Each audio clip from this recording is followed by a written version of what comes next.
حضرت خواجہ حبیب اجمہ اور مستجاب الدعات کا درجہ۔ حضرت خواجہ حبیب اجمہ بڑے جلیل القدر اولیاء میں سے ہیں۔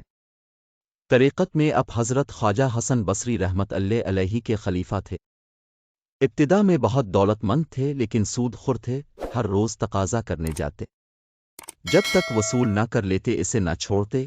ایک روز کسی مقروض کے گھر گئے لیکن وہ گھر پر موجود نہ تھا۔ اس کی بیوی نے کہا کہ اس کے پاس قرض ادا کرنے کے لیے رقم نہیں ہے، البتہ بکری ذبح کی تھی، اس کی گردن موجود ہے جو ہم نے گھر پر پکانی ہے، لیکن آپ اس عورت سے بکری کا گوشت زبردستی لے آئے اور گھر پہنچ کر بیوی سے کہا کہ یہ سود میں ملی ہے، اسے پکڑ لو۔ بیوی نے کہا کہ آٹا اور لکڑی بھی ختم ہے، اس کا بھی بندوبست کر دو۔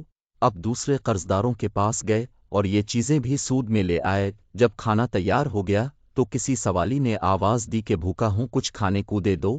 اپنے اندر ہی سے اس سائل کو جھڑک دیا، سائل چلا گیا۔ جب آپ کی بیوی نے ہانڈی سے سالن نکالنا چاہا تو دیکھا کہ وہاں خون ہی خون ہے۔ بیوی نے حیران ہو کر شوہر کی طرف دیکھا اور کہا کہ اپنی شرارتوں اور کنجوسی کا نتیجہ دیکھ لو۔ حضرت خواجہ حبیب اجمہ نے یہ ماجرہ دیکھا تو حیرت زدہ رہ گئے۔ اس واقعہ نے آپ کی زندگی میں انقلاب برپا کر دیا۔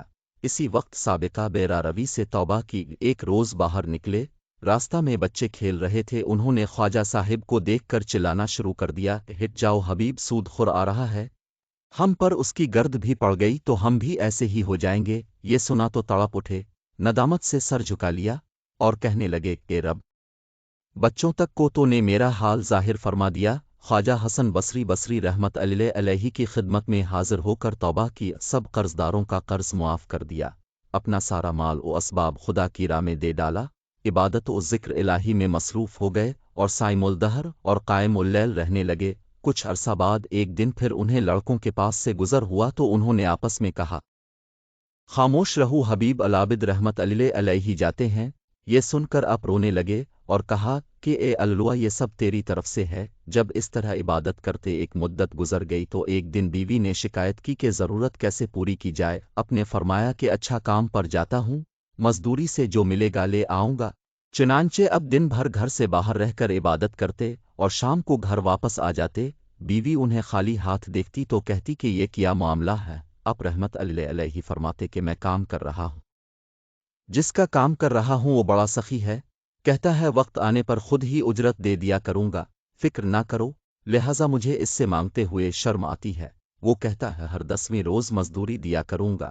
چنانچہ بیوی نے 10 دن صبر کیا۔ جب اب 10ویں روز بھی شام کو خالی ہاتھ گھر واپس جانے لگے تو راستے میں آپ کو خیال آیا کہ اب بیوی کو کیا جواب دوں گا۔ اسی خیال میں گھر پہنچے تو عجیب ماجرہ دیکھا، عمدہ کھانے تیار رکھے ہیں۔ بیوی اب کو دیکھتے ہی بول اٹھی کہ یہ کس نیک بخت کا کام کر رہے ہو جس نے دن رات کی اجرت اس قسم کی بھیجی اور 3000 درہم نقد بھی بھیجے ہیں، اور یہ بھی کہلا بھیجا ہے کہ کام زیادہ محنت سے کرو گے تو اجرت زیادہ دوں گا۔ یہ دیکھ کر آپ کی آنکھیں اشک بار ہو گئیں۔ خیال گزرا کہ خدائے پاک و برتر نے گنہگار بندے کی 10 روز کی عبادت کا یہ صلہ دیا، اگر زیادہ حضور قلب سے عبادت کی تو نہ جانے کیا کچھ دے۔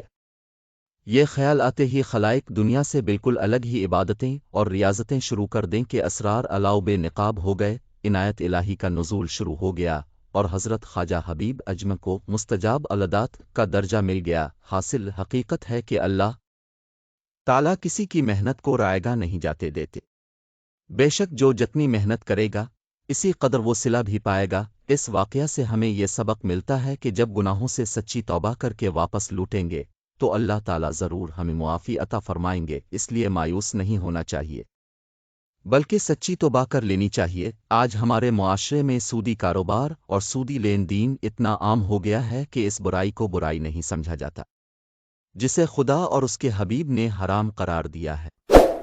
رب العزت ہم سب کو سود اور اس سے جنم لینے والی آفتوں سے بچائے اور ہمیشہ رزق حلال عطا فرمائے اور ہمیں ایمان پر استقامت نصیب فرمائے، آمین یا رب العالمین۔